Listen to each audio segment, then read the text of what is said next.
I am joined by Shaminah Singh, who is founder and president, EVP, Center for Inclusive Growth at Mastercard. A pleasure to meet you. Thank you for joining me. We're also joined by Sunil, Kaushal, Regional CEO for Africa and the Middle East for Standard Chartered. Sunil, welcome to the stage. Thank you for joining us. And we're also joined by Rima Qureshi, Executive Vice President and Chief Strategy Officer at Verizon. Rima, welcome. Thank you so much. How's Davos treating you so far? So far, so good. So far, so good. Good. I'm glad you're all enjoying yourself. Busy, yeah. I bet you've all been busy. And anyway, so last push before you can head to the bar. Sure. Okay. Sunil, it's been said, hasn't it, that the global pandemic has created what everyone is describing as a great acceleration when it comes to technology, in terms of digital innovation, pushing many of us onto digital payment platforms and certainly e-commerce platforms. So what do you hope the development of literally the last 2 years tells us about the innovation of the next few years coming down the line? So, of course, it's well known that it has accelerated in terms of the shift towards digital, in terms of access to products as well as services. And what is created is really a leap forward. We believe at least 5 years, it's been a leapfrogged at least 5 years in terms of initiating customers to use services and products, including financial service products, through digital channels. And that has resulted in a couple of things. So we look at innovation in sort of two buckets. One is new business models emerging. And what do I mean by that? Banks actually using partnerships, say partnerships with telecom companies, partnerships with e-commerce companies to really acquire customers. And then innovation in processes, either it is onboarding of customers or credit decisioning or delivery of the service or the credit itself. So it has clearly accelerated, and with the shift of more customers on a digital platform, also accelerated innovation. Okay. Rima, Verizon, of course, one of the world's biggest telco companies. So you have your hands on a huge amount of data. And I know that you found recently that I think, is it 95% of the world is covered by broadband, yet just 50% of the population of the world use it or have access to it. So why is there such a disparity, and what are the barriers to entry when it comes to adaptation? So 95% of the world has geographic coverage, but I think that stat also has to be broken down. Right. In terms of if you cover it based on population, you're obviously going to have gaps within the rural areas, so that's an area that we need to think about. Traditionally, we have thought about connectivity as an issue of coverage. And if you have coverage, they will come and everything will be solved. But the problem is much more complex than that. It is threefold. And one of that aspect is connectivity or accessibility. Mm-hmm. The other area is affordability. And the last one is usability. And really, we need to start focusing beyond the coverage gaps that we need to address, is the fact that 2.7 billion people are not connected to the internet, and that's because they cannot afford the devices, or they don't have the digital literacy, or they don't have the applications and uses in their language to be able to access financial services, health services, education, entertainment, whatever else it may be. So those are the aspects of the gap that we are trying to address right now. Cover where there are gaps, ensure there is enough capacity, but also ensure that you can have devices that people can afford, either through cheaper devices, which obviously has to be part of it, but through financing schemes, through subsidies, whatever else that we need to be able to support them and to create that local content and create that digital literacy so that we can get everyone connected. I mean, it's an extraordinary large number of people, isn't it? And I know that the project is huge, and I'd love to talk to you about that in more detail. But Shaminah, first, let's bring you in now, because I know at Mastercard you also have a huge amount of data at your hands, and I know that you believe that a tech innovation is central to unleashing economic potential. So what have you found in terms of demand when it comes to the digital economy? It's massive. I mean, even before COVID, we had recognized that the world was going digital, and COVID accelerated that transition to digital 100-fold. What does that mean for Mastercard? I think we can, sort of summarize the way we look at it by saying you can't have the internet of everything without the inclusion of everyone. Mm-hmm. And that's the way we focus our work. So whatever we do at Mastercard, whether it's our financial inclusion efforts that is also part of our business strategy to help digitize across the value chain for the company, I'll give you a little bit of a statistic just to build on Sunil's here, which is for the first time, 70% of adults in the world have some sort of account to transact. That's an enormous population of people who have never had the ability to transact before. So we have the possibility for the first time to digitize at a scale that we've never had the possibility before to do. I'll just give you one quick example, okay? So my remit at the Center for Inclusive Growth is to turn the assets of Mastercard to social and environmental impact. Many times that means digitization. So we have a project going in Egypt where we're digitizing the wages of factory workers, most of whom are women. So if you're trying to work with populations around the world who are sometimes outside of the formal economy at scale, go to the industries where they're working. In this case for us, we wanted to help the most women possible. So we started to help work with Levi's and other companies to digitize the wages. They're paying cash in the factories.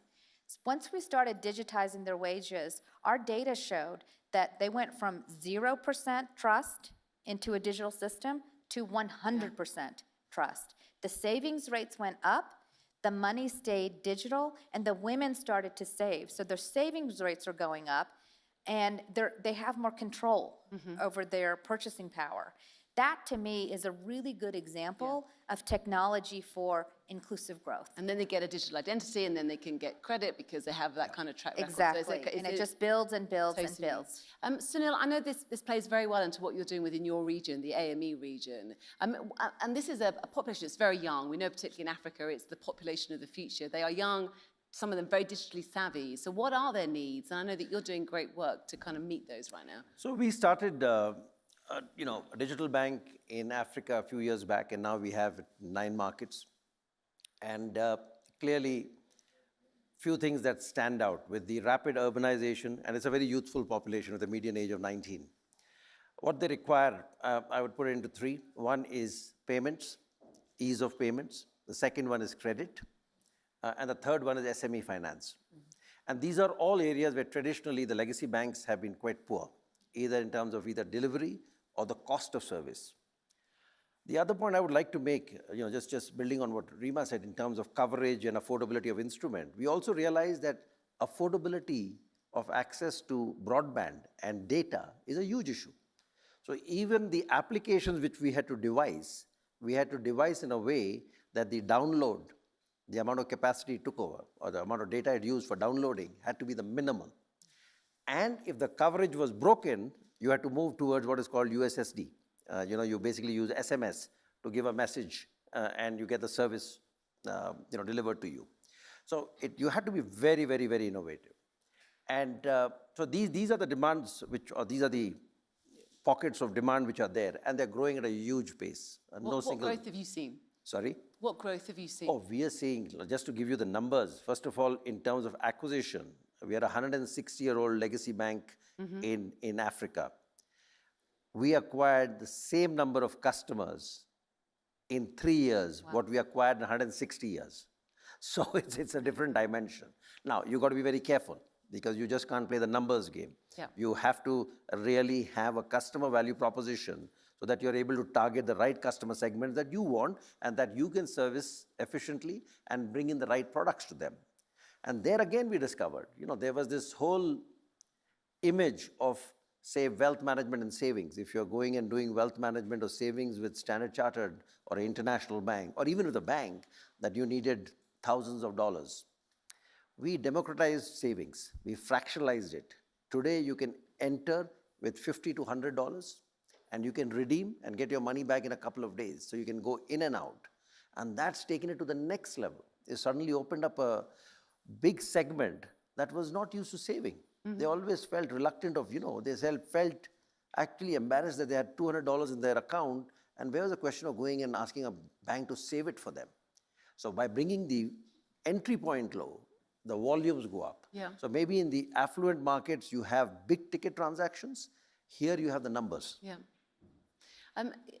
Let's bring you in now, Rima, because I know that you've outlined very nicely for us the demand, the number of people, and they're not all based in the AME region, but a huge number are.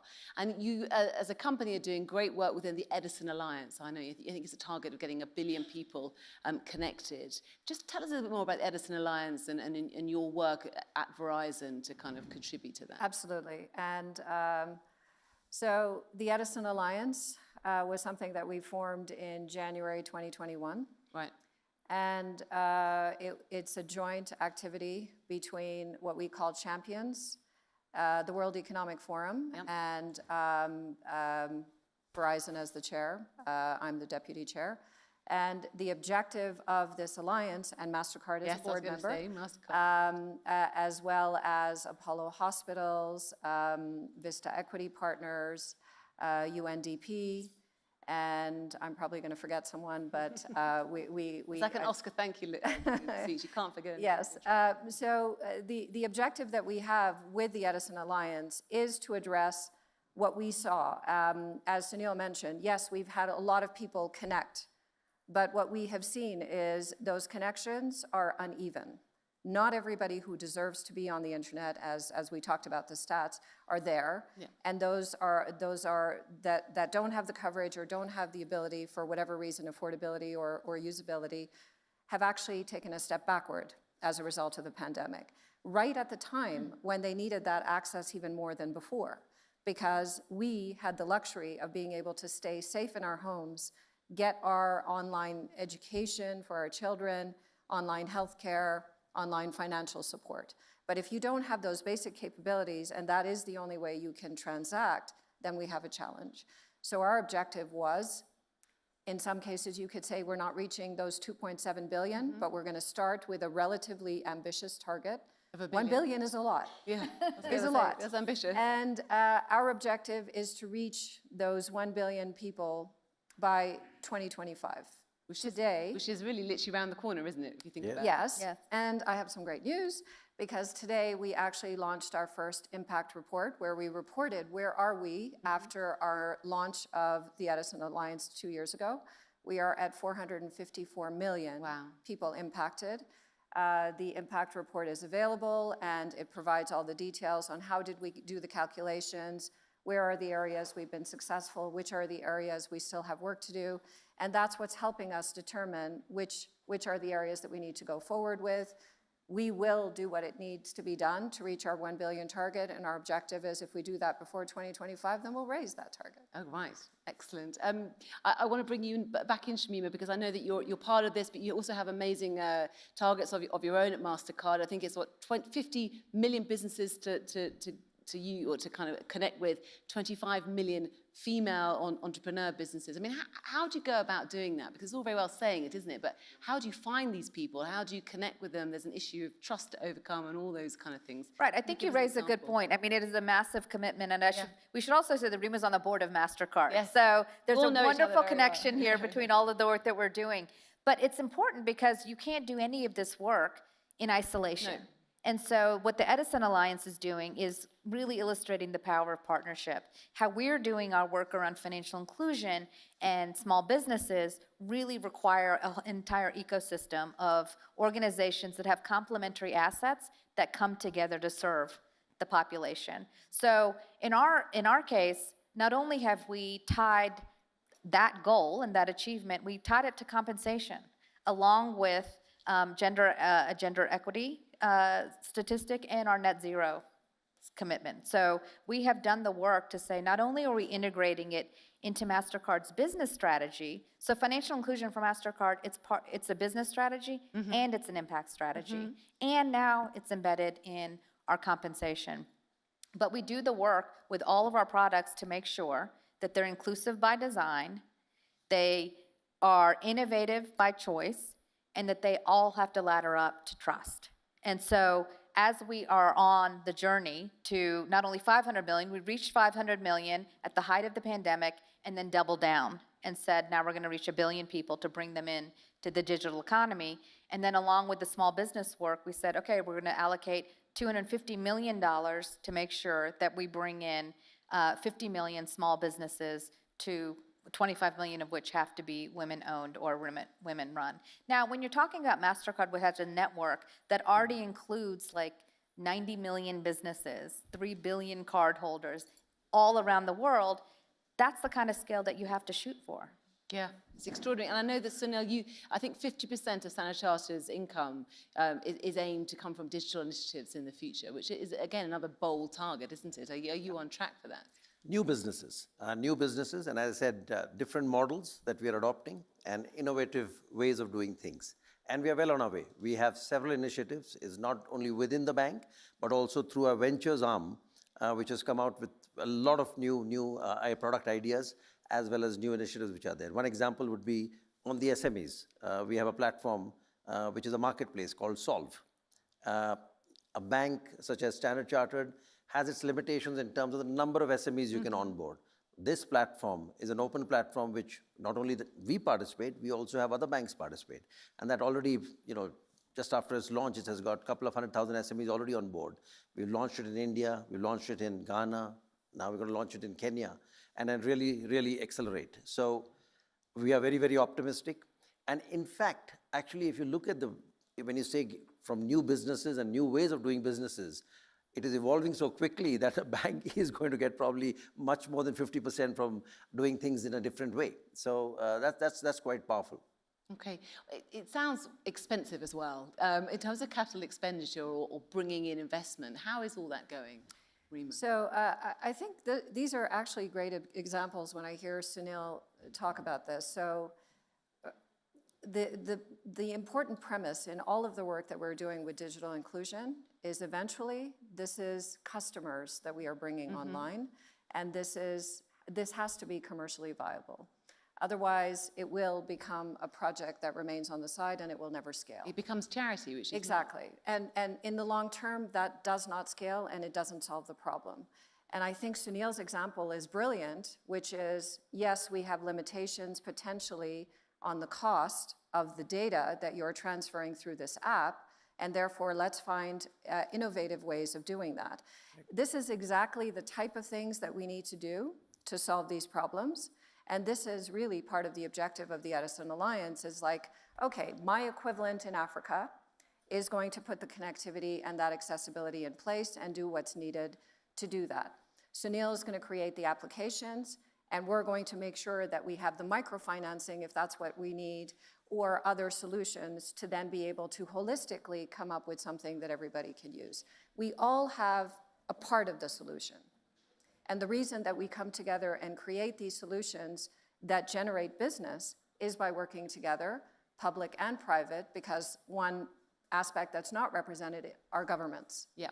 And governments are a very important part of all of this to help us create solutions so that everybody within the value chain is incentivized. Yes, we need regulation, but incentives will work better to ensure that we develop these solutions that will scale. I wanted to ask about that, so let's do that now, Shaminah. I was just going to build on very quickly, just to say one more example around that, because I think the power of partnership is really important here, but you also talked about financing and expense, right? Yeah. So the way that we try to think about this at Mastercard is to say, and I run the philanthropic work at Mastercard, it's one component of a capital stack, right? So philanthropy is the riskiest capital. So a lot of times what we'll do is we'll go in first and say, how do we de-risk some of the things that we're trying to do so that ultimately, what Rima describes, we call commercially sustainable social impact, which is how do we create programs that ultimately are commercially viable so that they can scale. And we have a very similar partnership going with Unilever in Africa, where Unilever's supply chain also, they needed money to transact and buy supplies using credit. They didn't have the credit scores. We went to Unilever and said, if you actually look at the data, their purchasing power, you can see the behavior. And so we did work with the banking entity to create a process whereby these shop owners, these very small shop owners who are mostly women, can get credit to purchase more. That's a win for the Unilever, it's a win for the banking system, and it's a big win for the shopkeeper. Especially when it comes to sustainable trade. I mean, Sunil, you're nodding very much in agreement here. No, I was just going to say that, it pays for itself. Our cost of acquisition for a retail customer has come down from $350 a pop to $50. and a cost of servicing is down by over 60%. So for us, it's absolutely a no-brainer in terms of investing more and doubling down. Not only are you getting more customers at a cheaper cost, but your cost of delivery has come down significantly. So to answer the question, and to Rima's point and Shaminah's point, that this pays for itself quite quickly. Okay, just quickly, as we come towards the end, just a couple of quick fires of all of you. What do you need to hit your targets? What, in terms of a policy framework, or what is missing right now? What would A harmonized policy framework. I think that's the biggest thing. Consistency, standards, so that we're a global company, we're a multinational company, but we have to be able to operate consistently across markets in order to scale and to serve the most people. What would you say? Collaboration and trust, because we all have to work together to be able to deliver these solutions, and it's not one part of the value chain that can solve it or can be regulated to solve it. Okay, Sunil? I think I'm just adding on enabling ecosystem, because while there's an objective which maybe on the financial services side the regulator has, you may not have equal amount of support from, say, a national identity register to onboard customers seamlessly, or from a credit bureau at the back end. So the whole ecosystem has to move in sync. Otherwise, you've got just one part wanting to, go towards a particular objective, but the rest is kind of pulling it back. Okay, so for 2023, what is your call to action? Shaminah? Well, my call to action is, my name is Shaminah. So I'm sorry. No, it's okay. But I think the call to action is, it's time to scale. Right. It's time to scale, so let's work together to make it happen. All right, Sunil. For us, it's to put in more products and services onto the same platform, because it has a flywheel effect. And this is a fantastic journey, and I think we're somewhere in the middle of it. And Rima? It's all about action, and it's all about delivering results, and help us get there. Okay, Shaminah? And Rima, thank you so much. It's been a privilege to share the stage with you. Thank you for your time. I really appreciate it. And the best of luck as well with all your targets, because they are extraordinary. Thank you so much. Fantastic job. Thank you. Big round of applause, please. Thank you so much. Thank you. Thank you. Thank you. Wonderful.